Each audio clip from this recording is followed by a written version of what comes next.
नमस्कार दोस्तों, बोल के लबाजात पेज पे मैं हूँ प्रेरणा मीना। मैं साइबर सिक्योरिटी विषय के ऊपर चर्चा कर रही थी।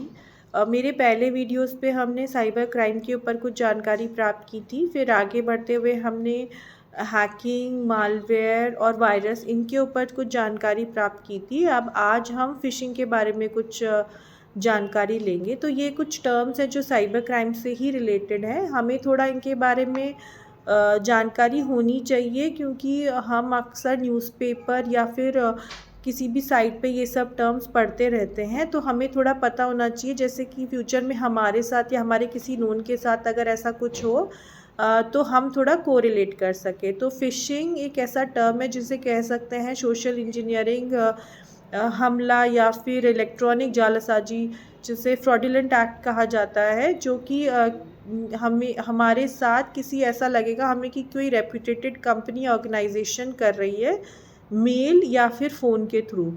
तो एक्चुअली में वो कोई फेक कंपनीज़ होती हैं जो हैकर्स के थ्रू प्रोवाइडेड होती हैं, और उनके थ्रू हमें ईमेल या फिर मैसेज आते हैं। तो जब ये मैसेज के थ्रू होते हैं तो इसे हम स्मिशिंग भी कहते हैं।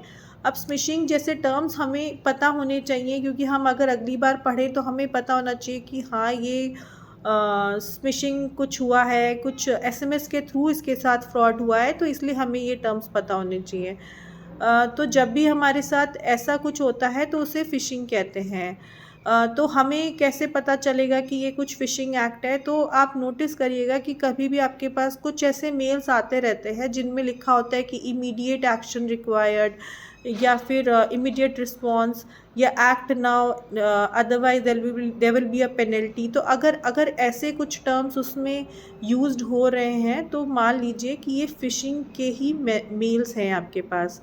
और मैसेजेस अगर आपके पास आ रहे हैं तो कुछ ऐसे आएंगे कि आपके अकाउंट में 50,000 ट्रांसफ़र हो गए हैं, और कृपया करके इस लिंक को आप क्लिक करिए टू नो योर बैलेंस।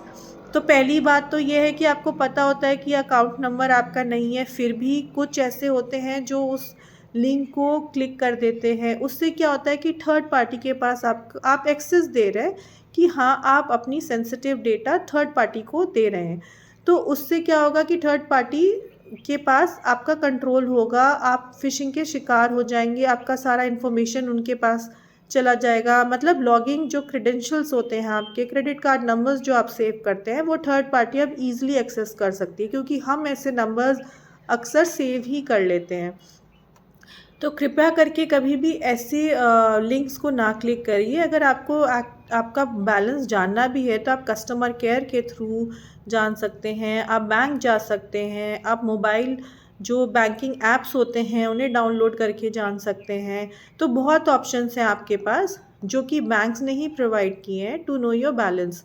तो आप वो भी कर सकते हैं। और दूसरी बात, अगर आपके पास कुछ ऐसे ईमेल्स भी आते हैं जिनमें इमीडिएट एक्शंस लिखे होते हैं, क्योंकि ये हैकर्स को पता है वो आपको ज़्यादा वेरीफाई करने का टाइम नहीं दे सकते हैं। तो इमीडिएट एक्शन मतलब वो आपको चाहते हैं कि आप बिना सोचे समझे बस उस लिंक को क्लिक कर दीजिए। तो कभी भी अगर ऐसा है तो ऑब्वियसली अगर आपको डाउट भी है तो आप वेबसाइट के थ्रू देख सकते हैं, जाके चेक कर सकते हैं क्या इस कंपनी के थ्रू ही मेरे पास मेल आया था।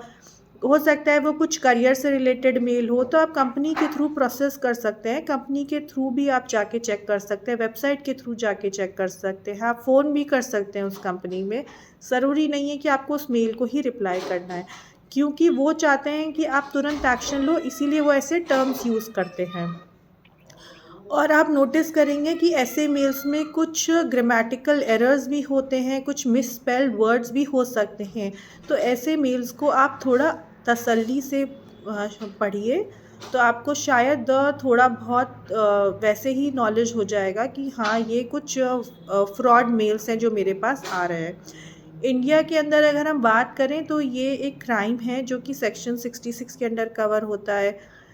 इसमें 3 साल की जेल या फिर जो भी ये एक्टिविटी कर रहा है, और 5 लाख का जुर्माना भी होता है, या फिर बोथ, दोनों ही पेनल्टीज़ लग सकती हैं। तो अगर कोई ऐसी एक्टिविटी कर रहा है या फिर किसी के साथ ऐसा हो रहा है तो वो ऑब्वियसली इसकी कंप्लेन भी करेंगे।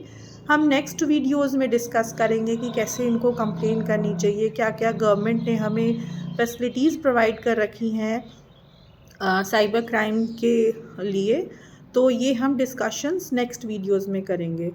और दूसरा, अगर कभी ऐसे फ़िशिंग के कुछ आप शिकार हो भी जाते हैं या फिर नहीं भी होते हैं, तो आप ऐसे भी कर सकते हैं कि आप अपने पासवर्ड्स रोटेट कर सकते हैं। सिक्योर्ड जो डेटा होता है, सिक्योर जो साइट्स होती हैं, उनके थ्रू ही आप लॉगिन करिए, उन्हीं के थ्रू आप ऐप्स डाउनलोड करिए। तो ये कुछ छोटी छोटी चीज़ें हैं जो आप कर सकते हैं साइबर क्राइम के से बचने के लिए। अब नेक्स्ट वीडियोस में हम ऐसे ही कुछ टर्म्स और पढ़ेंगे जो कि साइबर सिक्योरिटी से जुड़े हुए हैं। धन्यवाद।